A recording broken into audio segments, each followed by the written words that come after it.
আসসালামু আলাইকুম। সবাইকে স্বাগত জানাচ্ছি আমি নাইম ফাথম মুবিন। শুরুতে সংবাদ শিরোনাম। বাংলাদেশের সর্বশেষ গুরুত্বপূর্ণ আপডেট সংবাদে আপনাকে স্বাগত। শুরুতেই সংবাদ শিরোনাম, পরে বিস্তারিত। প্রথমেই জানাবো আমাদের হাতে থাকা সর্বশেষ গুরুত্বপূর্ণ সবথেকে তাজা আপডেট সংবাদ। চুয়াডাঙ্গা এবং কুড়িগ্রাম সীমান্তে ২০ জনকে পুশিনের চেষ্টা, বিজিবির বাধা।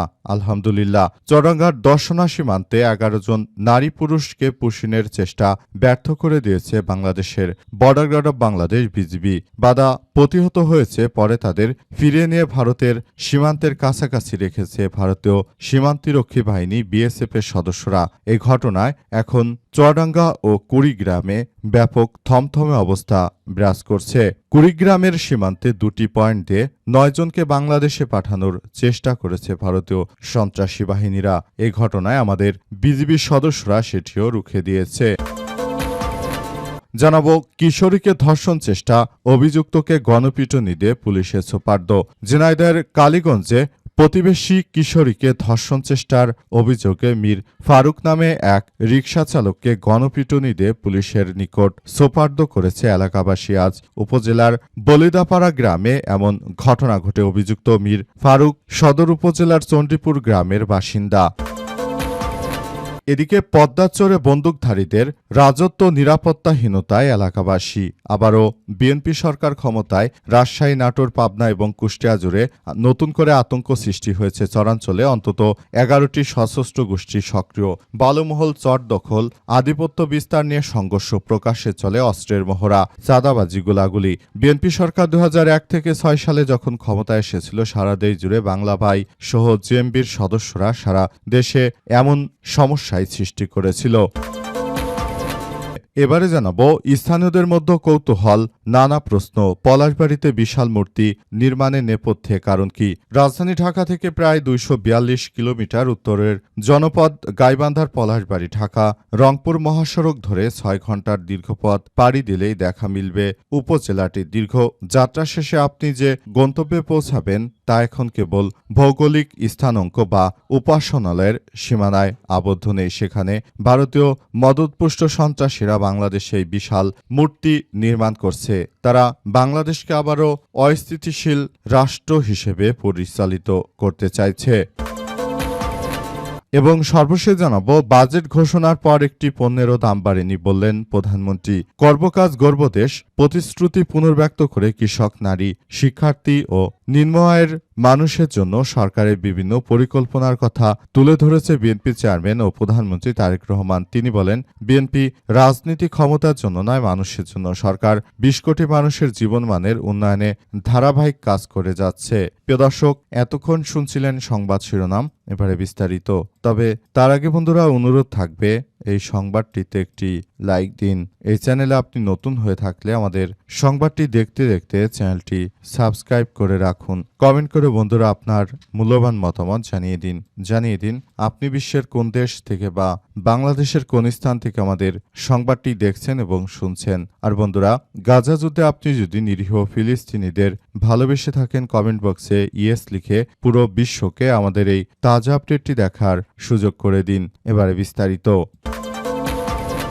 পদ্মাচরে বন্দুকধারীদের রাজত্ব নিরাপত্তাহীনতায় এলাকাবাসী। রাজশাহী, নাটোর, পাবনা এবং কুষ্টিয়া জুড়ে আতঙ্ক। চরাঞ্চলে অন্তত ১১টি সশস্ত্র গোষ্ঠী সক্রিয়। বালুমহল দখল, চর দখল, আধিপত্য বিস্তার, সংঘর্ষ, প্রকাশ্যে চলে অস্ত্রের মহড়া, চাঁদাবাজি, গোলাগুলি। এই ধরনের ঘটনা এখন নৈমিত্তিক। যে ধরনের কার্যক্রম আসলে শুরু হয়েছে সেটি কোনোভাবেই গ্রহণযোগ্য হতে পারে না।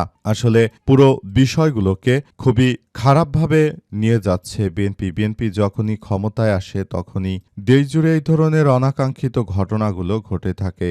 বিএনপি আসলে শুরু থেকে তারা যে ধরনের কার্যক্রমগুলো চালাতে শুরু করেছিল সেটি কোনোভাবেই গ্রহণযোগ্য নয়। তারা আসলে যেটা করতে শুরু করেছিল সেটা সারা দেশের মানুষ আর কখনোই মেনে নেবে না।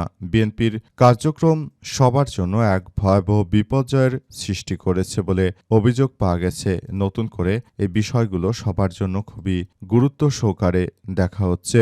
নতুন করে এই বিষয়গুলোকে অত্যন্ত গুরুত্ব সহকারে দেখার পাশাপাশি বলা হচ্ছে যাতে করে এই ধরনের সরকার যেন এই ধরনের বিপজ্জনক কার্যক্রম থামায়। অতীতে তারা বাংলাদেশটাকে কিন্তু থামাতে পারেনি এই সমস্যা থেকে।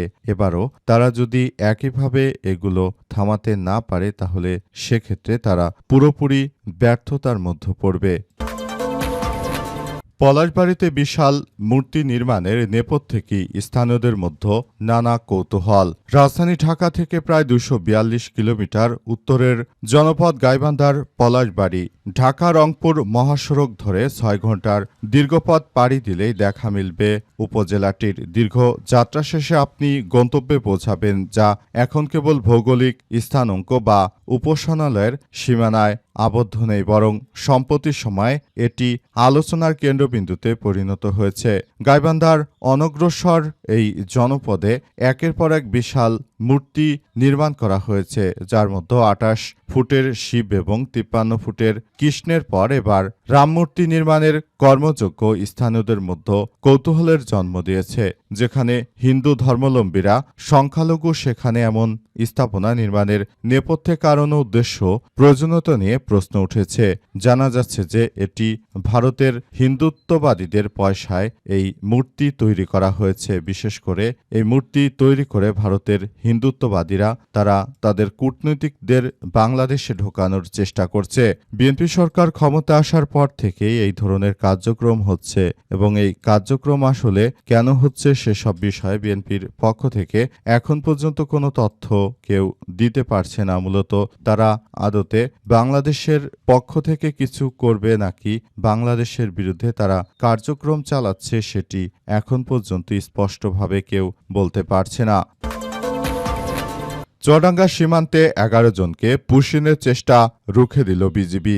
আলহামদুলিল্লাহ, আমাদের বিজিবির সদস্যরা তারা আগের থেকে আরও বেশি শক্তিশালী হয়েছে। চুয়াডাঙ্গার দর্শনা সীমান্ত দিয়ে ভারতীয় সীমান্তরক্ষী বাহিনী বা সন্ত্রাসী বিএসএফ এর সদস্যরা 11 জনকে বাংলাদেশের অভ্যন্তরে পুশিনের চেষ্টা করলে সেটিকে রুখে দিয়েছে বাংলাদেশের বিজিবির সদস্যরা। তারা জানিয়েছে যে আর ভারতীয় সন্ত্রাসীরা আসলে তারা যে ধরনের কার্যক্রম করছে সেটি আসলে গ্রহণযোগ্য নয়। পুরো বিশ্বজুড়ে এই ধরনের কার্যক্রম চলমান রয়েছে। বর্তমান সময়ে তারা আসলে যেটা শুরু করেছে সেটি কোনোভাবেই গ্রহণযোগ্য হতে পারে না। তারা মূলত এমন কিছু করতে চলেছে যেটা দেখে সারা বিশ্ববাসী হতবাক। ভারতীয় এই হিন্দুত্ববাদী সন্ত্রাসীরা তারা মূলত মুসলিম রাষ্ট্রগুলোকে টার্গেট করে এই কার্যক্রম চালাচ্ছে। ভারতীয় মদতপুষ্ট সন্ত্রাসীরা তারা মূলত মুসলিম রাষ্ট্র হিসেবে বাংলাদেশকে অস্থিতিশীল করার জন্য এই ধরনের সন্ত্রাসী কার্যক্রম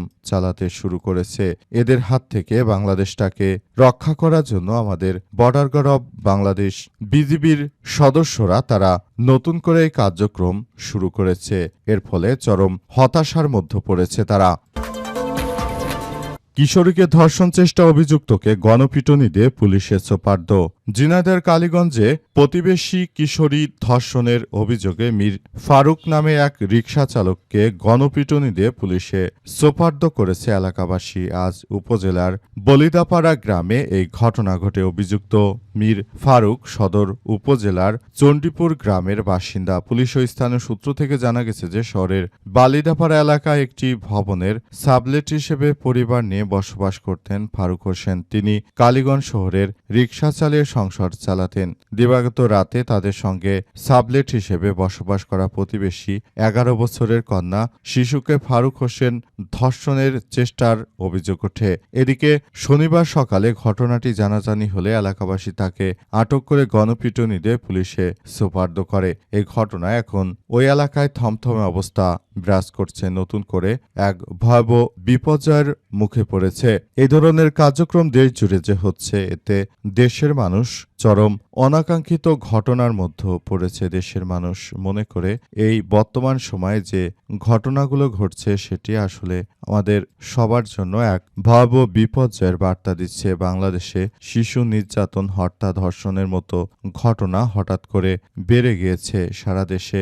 এই ধরনের অনাকাঙ্ক্ষিত এই ঘটনাগুলো ঘটে যায় মূলত আইনের শাসন সুপ্রতিষ্ঠিত হতে পারছে না। মূলত এ কারণে বাংলাদেশে এইসব সমস্যাগুলো এখন আরও দীর্ঘ থেকে দীর্ঘায়িত হচ্ছে। সুতরাং বিষয়গুলো নিয়ে সবাই একযোগে কাজ করছে বলে এমন তথ্যই নিশ্চিত করা হয়েছে। নতুন করে এইসব সমস্যাগুলো আসলে সবার জন্য খুব ভয়াবহ এক বিপর্যয়কর পরিস্থিতির সৃষ্টি হয়েছে বলে নিশ্চিত করা হয়েছে।